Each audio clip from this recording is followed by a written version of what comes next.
Welcome back to some more battles. We are in the Scroll Cup in the Great League today, and let's see if we can get some wins with this team. We're going to be using the Morpeko in the lead paired with the Shadow Gallade and the Mandibuzz in the back. Horrible lead here. We go into the Gallade. They swap out into the Drapion, and we're going to apply full pressure. We go for the close combat.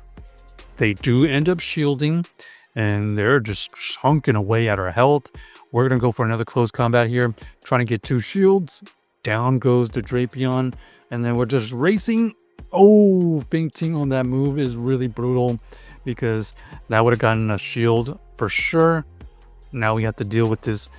Okay, Morpeko is going to be the swap out, and unfortunately for us, we were late to the party, and we are going to have to get a bait here.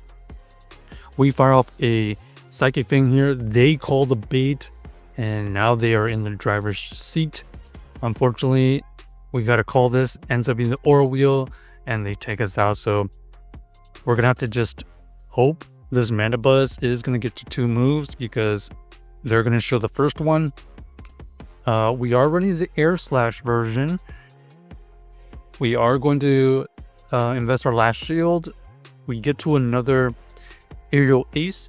This does not KO, but we force out the switch, and let's see if they have Stone Edge. Yeah, they have Stone Edge. GG, Star Opponents.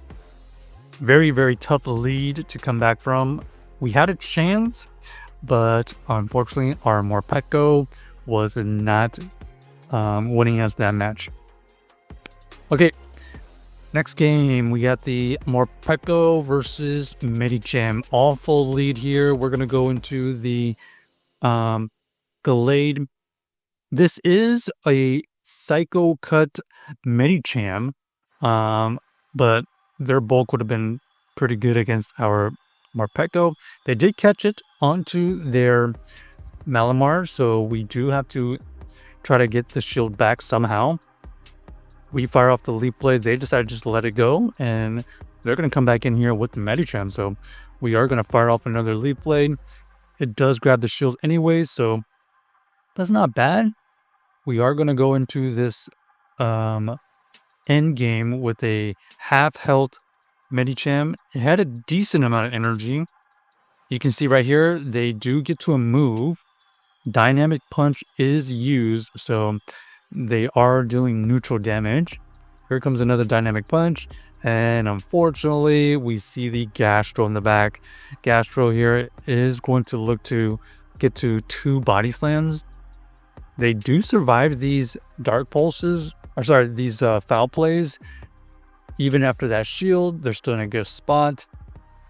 We shield here because we think that they're going to throw another body slam. We do catch the body slam. Our only hope here is maybe a Psychic Fang is enough to take it out from this range.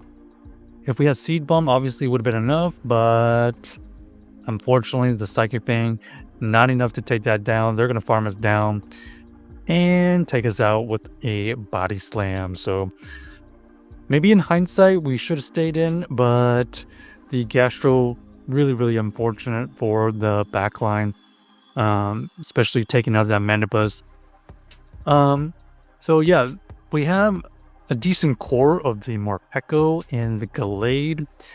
Mandibuzz with the Air Slash, in theory, makes sense, but let's see how it works in practice. Morpeko versus the Shadow Drapion. It's probably a good lead considering we don't really want to switch out. Okay, and they do run the Fell Stinger version, so we do have to throw the bait. They decided to shield it, so we did grab that shield bag. Here comes the Fell Stinger. It is going to buff their attack, but not enough damage to take us out. And now we have a very good switch. Interesting that they're staying in. We're going to be able to tank the first move here. Okay, they are going to let us throw this Leap Blade. We do grab that shield, and it looks like we do get to another Leap Blade to take out this Wish Cache. Let's see what's in the back. Ends up being the Machamp. Machamp is not going to look forward to seeing this Air Slash Mandibuzz. We are going to have to shield here. Rock Slide wouldn't have KO'd, but we don't want this to get a little bit too hairy, and down goes the Machamp. So GG's to our opponent. Had a good situation in the lead. Our opponent letting that Drapion go down, and luckily the Shadow Gallade basically was a core breaker. Okay, not a good lead here. We switch out into the Gallade, and we're just going to build up energy. We bait the close combat. They decided to go for the shield, and we're going to shield here because we want them to invest shields. We're going to go for this close combat here, and let's see if they decide to shield this one. Nope. Down goes the Oxagoon. We have a little bit of energy advantage. Okay, another really good spot for us, especially since they come in with their Swampert. So that means that they don't really want to see this Gallade.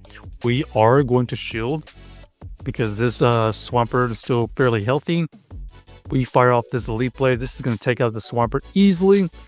And then our opponent comes in with their Azu, and Azu does not want to see the Morpeko come back in. So they decided GG's quit. So nice little comeback right there with our Gallade play. Gallade being a core breaker for their entire team, actually. And luckily we were able to take down that obstacle early. So we got the Morpeko versus the Skuntank here. Skuntank, a little bit worse than the Drapion, but it has some interesting coverage moves.